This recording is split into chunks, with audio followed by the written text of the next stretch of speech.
Terima kasih Yang Mulia. Saya mau bertanya kepada saudari ahli psikologi forensik.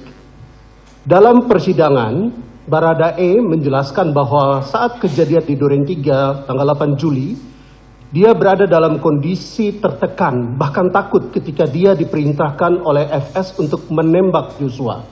Baradae juga sampaikan dalam sidang bahwa pikirannya kacau. Kalau dia tidak tembak Joshua, dia takut dia yang ditembak oleh FS. Karena dia tahu FS sangat marah, punya pistol, dan perintahkan dia untuk menembak Joshua. Jadi ada kondisi kebatinan yang membuat dia merasa takut.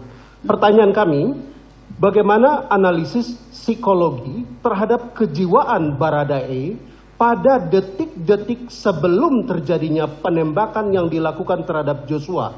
Khususnya ketika saudara FS perintahkan dia dengan kata-kata, "Woi, kau tembak, cepat, cepat kau tembak dia." Bagaimana kondisi psikologis dia saat itu? Mohon dijelaskan, terima kasih. Ya, kondisi psikologisnya pada saat itu diakui memang dalam keadaan ketakutan oleh saudara Richard Eliezer. Nah, di dalam situasi ketakutan itu ada satu kondisi emosi yang memuncak. Nah, kalau kita bicara pada emosi, emosi itu bisa mengarahkan satu perilaku seseorang. Reaksi emosional di otak itu dapat mengaktifasi daerah otak lain untuk memulai sebuah aktivitas perilaku. Contohnya kalau takut, pilihannya bisa lari, bisa freeze. Kemudian kalau marah, bisa memukul atau yang lainnya. Nah, di dalam hal ini pada kondisi Richard, ketakutan yang luar biasa, namun ciri kepribadiannya yang memang belum matang, keputusan perilakunya mematuhi. Ini yang disebut sebagai obedience destructive. Jadi ada kepatuhan yang efeknya memang merusak. Baik, terima kasih saudara ahli. Dalam perspektif psikologi, apakah Baradae masuk dalam kategori korban atau victim? Dalam hal ini korban tekanan mental atau kejiwaan, atau dalam istilah sekarang Baradae itu bisa dibilang kena mental dari kemarahan FS yang adalah seorang jenderal ketika itu. Kemarin ahli kriminologi menjelaskan bahwa Baradae masuk dalam kategori korban atau victim. Bagaimana menurut perspektif psikologi? Ya, di dalam relasi kuasanya memang dia bisa menjadi korban. Namun kalau kita bicara pada proses psikologis, ada free will, ada keinginan bebas yang menjadi milik dari masing-masing orang. Maka tadi saya sampaikan sehingga ada perbedaan antara respon dari saudara Ricky yang lebih stabil dengan respon saudara Richard yang memang kondisi emosinya lebih tidak stabil dibanding saudara Ricky.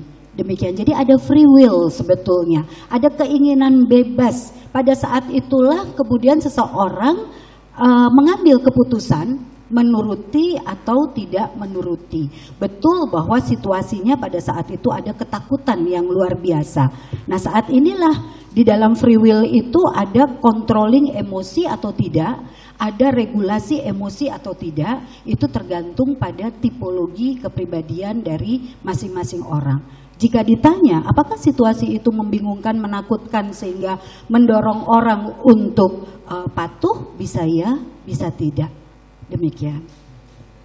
Baik, terima kasih. Saudara ahli tadi menjelaskan bahwa Richard Eliezer itu memiliki tingkat kepatuhan yang sangat tinggi terhadap otoritas. Betul. Dan juga bahwa ada karakter destructive obedience dalam diri Richard, sehingga jika ada perintah dari pejabat yang secara pangkat jauh lebih tinggi, maka ada emosi yang kurang stabil, ada ketakutan, dan tidak berani menolak perintah dari atasan meskipun perintahnya melawan hukum.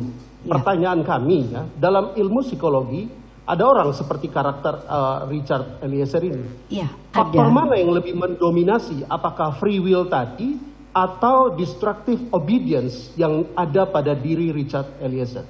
Ya, free will itu tadilah yang kemudian mengarahkan menjadi ke arah destructive obedience karena controlling emosi dan regulasi emosi akibat kepribadian dan emosinya yang tidak stabil itu. Demikian. Dan tipe yang seperti ini bisa terjadi yang kami sebut sebagai kepribadian yang berisiko. Karena tingkat kepatuhannya tinggi, controlling emosi dan regulasi emosinya kurang stabil. Demikian. Jadi bisa kita katakan bahwa lebih dominan destructive obedience-nya dibandingkan dengan free will-nya, begitu ya Saudara ahli? Urutan perilakunya Pak. Jadi mula-mula ada perintah itu masuk sebagai bentuk informasi secara cepat di dalam proses pikirnya, proses otaknya. Di situ ada otak emosi yang membuat dia takut. Di situ ada otak rasional yang membuat dia punya free will untuk mempertimbangkannya. Nah, pada saat otak emosinya yang lebih dominan, disitulah kontrol emosi dan regulasi emosi menjadi berkurang. Nah, kondisi Richard Eliezer berada di dalam situasi ketakutan luar biasa yang tidak mampu dia kendalikan juga untuk menolak. Demikian, dan ini berelasi dengan free will tadi Pak, jadi tidak bisa dipisah-pisah. Baik, terakhir dari kami, apakah faktor tekanan atau perintah dari atasannya yang secara pangkat jauh lebih tinggi, itulah yang membuat Richard terkondisikan untuk tidak berani menolak perintah atasan meskipun perintah itu melawan hukum? Mohon penjelasan ahli lebih komprehensif terhadap hal ini. Betul. Terima kasih. Jadi adanya obedience, adanya kepatuhan yang tinggi, kemudian adanya satu motivasi dari dirinya untuk bisa terus berkembang di dalam kehidupan karirnya.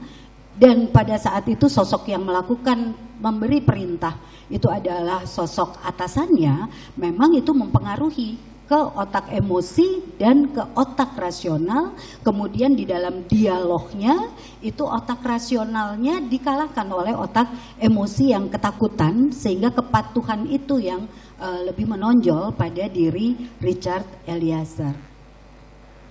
Baik, terima kasih Saudara ahli, penjelasan Anda sangat melegakan bagi kami sebagai penasihat hukum Richard Eliezer.